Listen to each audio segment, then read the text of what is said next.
ಹೆಸರು ರಾಜ್ ಅಂತ. ನಿಮ್ಮೆಲ್ಲರಿಗೂ ನನ್ನ ಕ್ರೂಸ್ ವಿತ್ ಕನ್ನಡಿಗ ಚಾನಲ್ನ ಫಸ್ಟ್ ಬ್ಲಾಗ್ಗೆ ಸ್ವಾಗತ. ಸೊ ಇವತ್ತು ನಾನು ಲಾಲ್ಬಾಗ್ನ ಸುತ್ತಾಡ್ಲಿಕ್ಕೆ ಬಂದಿದ್ದೆ. ಸೊ ಇಲ್ಲಿಂದಲೇ ನನ್ನ ಫಸ್ಟ್ ಬ್ಲಾಗ್ನ ಸ್ಟಾರ್ಟ್ ಮಾಡ್ತಾ ಇದ್ದೀನಿ. ಸೊ ಇದು ನನ್ನ ಫಸ್ಟ್ ಬ್ಲಾಗ್. ಇದು ನಾನು ಕ್ರೂಸ್ ಶಿಪ್ಪಲ್ಲಿ ಕೆಲಸ ಮಾಡ್ತಾ ಇದ್ದೀನಿ. ಕೆಲಸ ಮಾಡ್ತಾ ಆಲ್ಮೋಸ್ಟ್ 70ಕ್ಕಿಂತ ಜಾಸ್ತಿ ಕಂಟ್ರಿಗಳನ್ನು ವಿಸಿಟ್ ಮಾಡಿದ್ದೀನಿ. ಇಷ್ಟು ದಿನ ಕ್ರೂಸ್ ಶಿಪ್ಪಲ್ಲಿ ಕೆಲಸ ಮಾಡಿದ್ರಿಂದ ಫಸ್ಟ್ ಟೈಮ್ಗೆ ನಾನು ಚಾನಲ್ನ ಸ್ಟಾರ್ಟ್ ಮಾಡ್ತಾ ಇದ್ದೀನಿ. ಸೊ ಇದಕ್ಕೆ ನಿಮ್ಮ ಸಪೋರ್ಟ್ ಬೇಕು. ಸೊ ಚಾನಲ್ನ ಸಬ್ಸ್ಕ್ರೈಬ್ ಮಾಡಿ, ನನ್ನೆಲ್ಲ ವಿಡಿಯೋಗಳನ್ನು ಲೈಕ್ ಮಾಡಿ, ಶೇರ್ ಮಾಡಿ. ನಾನು ಕಂಡು ಅನುಭವಿಸಿದ ಆ ಸುಂದರವಾದ ಪ್ರಪಂಚ ಮತ್ತು ನನ್ನ ಮನಸ್ಸಿಗೆ ತಾಕಿದ ಆ ಕ್ಷಣಗಳನ್ನು ನಿಮಗೂ ತೋರಿಸಬೇಕು ಅನ್ನಿಸ್ತು. ಅದು ನಮ್ಮ ಕನ್ನಡದಲ್ಲಿ, ನಮ್ಮ ಮಾತಿನಲ್ಲಿ ಹಂಚ್ಕೊಳ್ಳೋದ್ರಲ್ಲಿ ಒಂದು ಖುಷಿನೇ ಬೇರೆ. ಸೊ ಇದನ್ನು ನೋಡ್ತಾ ನೀವು ಸಹ ಆ ಸ್ಥಳಕ್ಕೆ ಹೋಗಿದಂತೆ ಅನಿಸ್ಬೇಕು ಅನ್ನೋದೇ ನನ್ನ ಆಸೆ. ಅದಕ್ಕೋಸ್ಕರ ನಿಮಗಾಗಿ ಈ ಯೂಟ್ಯೂಬ್ ಚಾನಲ್ನ ಸ್ಟಾರ್ಟ್ ಮಾಡ್ತಾ ಇದ್ದೀನಿ.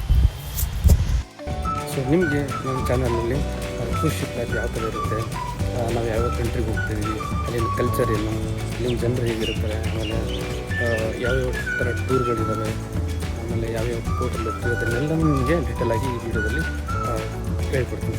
ಸೊ ಇವತ್ತಿನ ವಿಡಿಯೋ ನಿಮಗೆ ಇಷ್ಟ ಆದರೆ ಲೈಕ್ ಮಾಡಿ, ಶೇರ್ ಮಾಡಿ ಮತ್ತು ಚಾನಲ್ನ ಸಬ್ಸ್ಕ್ರೈಬ್ ಮಾಡಿ. ಮತ್ತು ಮುಂದಿನ ವಿಡಿಯೋದಲ್ಲಿ ಬೇಗ ಸಿಗೋಣ. ಅಲ್ಲಿವರೆಗೂ ಟೇಕ್ ಕೇರ್, ಬಾಯ್, ಜೈ ಹಿಂದ್, ಜೈ ಕರ್ನಾಟಕ, ಜೈ ಭಾರತ್.